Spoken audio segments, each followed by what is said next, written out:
తండ్రి ఎటువంటి బాధ్యత కలిగి జీవించుంటాడు? మరి మీ బిడ్డలు అలాగే నాకు చెప్పగలరా? మీ బిడ్డలు అలాగున దీవించబడి ఉన్నారా? మీ బిడ్డలు ఆ రీతిగా దేవుని యొక్క వాక్యం ద్వారా దేవుని యొక్క సన్నిధిలో అలాగున స్థిరపరచబడి ఉన్నారా? ఆలోచించేయండి. బైబిల్ చెప్తుంది తండ్రులే కుమారులకు అలంకారం. ఏమండి, వారు ఎదుగుతున్నప్పుడే ఒక బాధ్యత ప్రకారంగా దేవుని యొక్క చిత్తానుసారంగా దేవుని యొక్క ఉద్దేశంలో వారిని పెంచాల్సిన బాధ్యత తండ్రిది. అలా పెంచకపోవడం వల్ల ఈనాటి తరాన్ని బట్టి ఈనాటి ఎదుగుతున్నటువంటి యవనస్తులు మీరు గమనించండి, వెళుతున్నటువంటి బైక్కి స్పీడ్ ఎంతో కూడా తెలియనటువంటి రీతిగా పిల్లలు నడుపుతున్నారు వాళ్ళ బండ్లు. గమనించి 12 ఏళ్లకే ఆ బైక్ నడుపుతున్నాడు, మొన్న లారీని తచ్చాడు, పిల్లాడు చనిపోయాడు. ఎక్కడికి వెళ్ళినా గమనించండి, ఒక రకమైనటువంటి ఇప్పుడున్నటువంటి యవనస్తులు అంటే పెంచినటువంటి విధానాన్ని మనం గమనించి చూస్తే నిర్దాక్షిణ్యంగా కనీసం దైవికమైన భయం లేకుండా రోడ్ల మీద రాలిపోతున్నారు. నా సహోదరులారా, నా ప్రియమైన దేవుని బిడ్డలారా, ఆ తండ్రి కోరుకున్నటువంటి ఉద్దేశం ఏమిటంటే మీ బిడ్డల పట్ల మీరు ఒక ఉద్దేశం కలిగి జీవించాలని.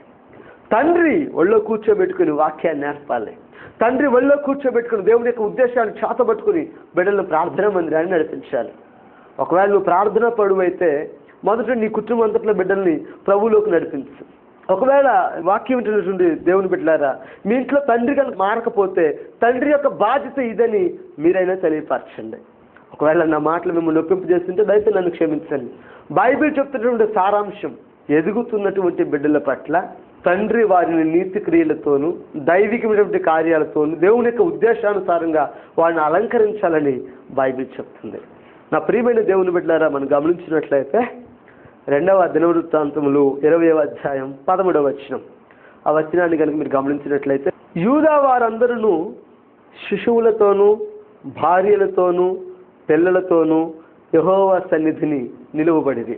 దేవునికి స్తోత్రం కలుగును గాక. గమనించండి, యూదా వారందరూ శిశువులు అంటే చిన్ని పసిగుడ్డులు, వాళ్ళని భార్యలతోనూ ఎదుగుతున్న పిల్లలతోనూ యెహోవా సన్నిధిని నిలువబడిరి. దేవుడికి స్తోత్రం కలుగును గాక. మరి నీ భార్య నీ బిడ్డలు ప్రార్థన మందిరానికి వచ్చి దేవుని యొక్క ఆశీర్వాదాన్ని పొందుకుంటున్నారా? దేవుని యొక్క ఉద్దేశానుసారంగా జీవిస్తూ నీ బిడ్డల పట్ల దేవుని యొక్క ఉద్దేశాన్ని దైవ చిత్తాన్ని అనేకులకు తెలియపరచబడుతున్నావా? నా ప్రియమైన సహోదరులారా, గమనించండి, ఈరోజున వాక్యం ఉంచినటువంటి మన జీవితాల్లో మొదటిగా మిమ్మల్ని బతిమాలుకుంటూ చెప్తున్న వాస్తవం ఏమిటంటే, మన బిడ్డలు దేవుని యొక్క ఉద్దేశంలో బలంగా పెరగాలి. మన బిడ్డలు దేవుని యొక్క చిత్తంలో ఆధ్యాత్మికంగా ఎదగాలి. మన బిడ్డలు దేవుని యొక్క చిత్తాన్ని కనిపెట్టుకొని దేవుని చిత్తమైతే మన ఇంట్లో ప్రతి ఒక్క ఇంట్లో ఒక సేవకుడు లేవాలి. దేవుడికి స్తోత్రం కలుగును గాక.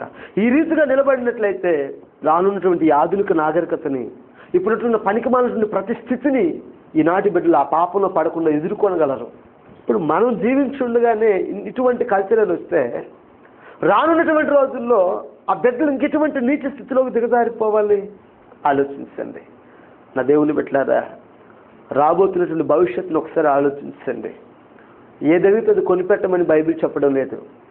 వానికి అవసరానికి ఏది అవసరమో దాన్ని బట్టి దేవుని యొక్క ఉద్దేశాన్ని బట్టి వాడిని కొనిపెట్టమని బైబిల్ చెప్తుంది. నా ప్రియమైన దేవుని బిడ్డలారా, బైబిల్లో చూస్తే తండ్రులు దేవుని పట్ల ఉద్దేశం కలిగి పిల్లల్ని పెంచాలని దేవుని ప్రేమతో మేము బతిమాలు కొనిస్తున్నాను.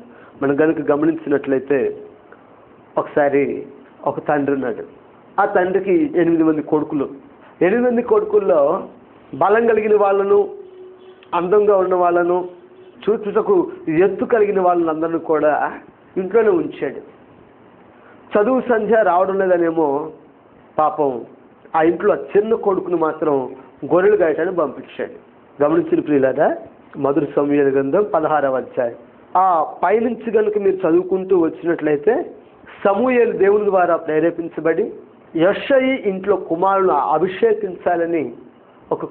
అభిషేకించాలని దేవుని ద్వారా ప్రేరేపించబడి దేవుడు చెప్తే వెళతాడు.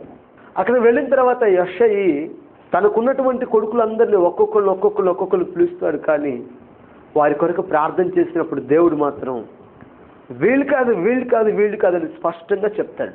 దేవుని బిడ్డలారా, గమనించండి, యెషయి ఇంట్లో అందం కలిగిన వారిని ఇంట్లో ఉంచుకున్నాడు, బలం కలిగిన వాళ్ళని ఇంట్లో ఉంచుకున్నాడు. కానీ దేవుని యొక్క ఉద్దేశంలో, దేవుని యొక్క చిత్తాన్ని నెరవేర్చే విషయంలో ఆలోచన కలిగిన వాళ్ళు మాత్రం ఇంట్లో ఉంచుకోలేకపోయాడు. కనుక నా ప్రియ దేవుని బిడ్డలారా, యెషయి బలాన్ని బట్టి కొడుకులను ఇంట్లో ఉంచుకున్నాడు, అందాన్ని బట్టి ఇంట్లో ఉంచుకున్నాడు. కానీ చివరి కుమారుడికి పాపం దేవుని ఉద్దేశాన్ని బట్టి చూస్తే యెషయా మాత్రం ఆ చిన్న కొడుకుని ఇంట్లో ఉంచుకోలేదు. చిన్న కొడుకుని గొర్రెలు కాయటానికి పంపించాడు. సమూయేలు చివరికి ప్రార్థన చేసి, అయ్యా వీళ్ళైనా నీ కొడుకులు ఇంకా ఎవరైనా ఉన్నారా అని అడిగినప్పుడు, ఒకడు ఉన్నాడండి కడసారి వాడు, అతనికి చదువు సంధ్య రాదని చెప్పేసి గొర్రెలు కాయటానికి పంపించామండి అని చెప్తున్నాడు.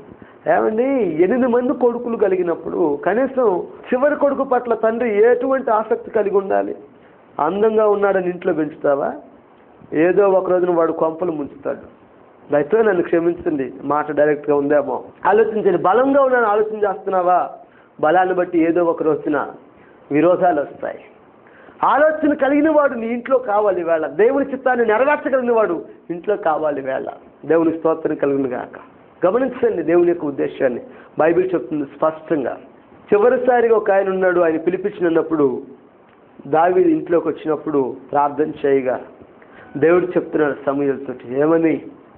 నేను కోరుకున్నవాడు ఇతడే, ఇతన్ని అభిషేకించమని. దేవునికి స్తోత్రం కలుగును గాక. నా దేవుని బిడ్డలారా, ఇది జరిగింది, అభిషేకించబడ్డాడు.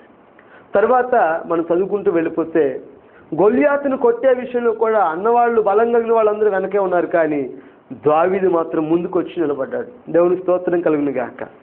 అలంకరించాల్సినటువంటి తండ్రి కుమారుడిని మాత్రం వెనక పడేశాడు. అలంకరించాల్సినటువంటి తండ్రి ఈ కుమారుడిని మాత్రం ఎక్కడో అట్టడుగును పడవేశాడు. అయితే నా దేవుని బిడ్డలారా, గొల్యాతును చంపిన తర్వాత, శత్రు సమూహాన్ని తరిమి కొట్టిన తర్వాత ఆ దేశపు రాజు అడుగుతున్నాడు. ఏమని అడుగుతున్నాడంటే, మనం చూసినట్లయితే బైబిల్లో 1 సమూయేలు గ్రంథం 17వ అధ్యాయం 55వ వచనం, సౌలు దావీదు ఫిలిష్తీయునికి ఎదురుగా పోవుడు చూచినప్పుడు తన సైన్యాధిపతి అయిన అబ్నేరుని పిలిచి, అబ్నేరు, ఈ యవ్వనుడు ఎవరి కుమారుని అడుగుగా అబ్నేరు, రాజా నీ ప్రాణం తోడు నాకు తెలియదనెను. గమనించండి, యుద్ధంలో గొల్యాతును కొట్టినటువంటి దావీదు గురించి సౌలు తెలుసుకుంటున్నాడు. మనం పరిశీలన చేస్తే తండ్రి అయితే కుమారుడిని కప్పిపుచ్చి ఎక్కడో గొర్రెలు కాయటానికి పంపించాడు, కానీ దేవుని చిత్తమైతే ఆ దేశాన్ని దేశభక్తితో కాపాడిన భక్తి ఈ బిడ్డలో ఉంచిన తండ్రి తెలుసుకోలేకపోయాడు. దేవుని స్తోత్రం. కానీ దేవుని యొక్క ఉద్దేశాన్ని కనుక మనం చూసినట్లయితే ఒక నూతనమైనటువంటి తలంపులతో దావీదు అభిషేకించబడిన సంగతి తండ్రి తెలుసుకోలేకపోయాడు. నా ప్రియమైన సహోదరులారా, నీ బిడ్డల పట్ల దేవుని చిత్తం ఏమైందో గమనించు. నీ ఉద్దేశం నెరవేర్చడం కాదు. ఒకవేళ నీ ఉద్దేశం నెరవేర్చే పని అయితే నీ బిడ్డలు ఆధ్యాత్మికంగా ఎదగలేరు. నీ ఉద్దేశం కాదు, కానీ నీ బిడ్డల పట్ల నీ పట్ల దేవుని ఉద్దేశం ఏదో కనుక్కొని ప్రార్థన చేయగలిగితే నిశ్చయముగా మన బిడ్డలు కూడా దేవుని ఉద్దేశం నెరవేర్చే విషయంలో ముందుంటారు. నిజమే, ఆ దావీదు వలె దేవుని యొక్క ఉద్దేశానుసారంగా మన బిడ్డలు ఎందుకు పెంచుకోకూడదు? ఓ తండ్రి, ఓ తల్లి, ఈరోజు నీ బిడ్డల పట్ల కూడా మొదట ప్రార్థన చేసే విషయంలో ముందుగా ఉండాలని, నీ బిడ్డను దేవుని యొక్క వాక్యంలో పెంచాలని దేవుని ప్రేమతో మిమ్మల్ని బతిమాలు కొలుచున్నాను. ప్రార్థన చేసుకుందాం. దేవుడి చిన్న మాటలు దీవించును గాక.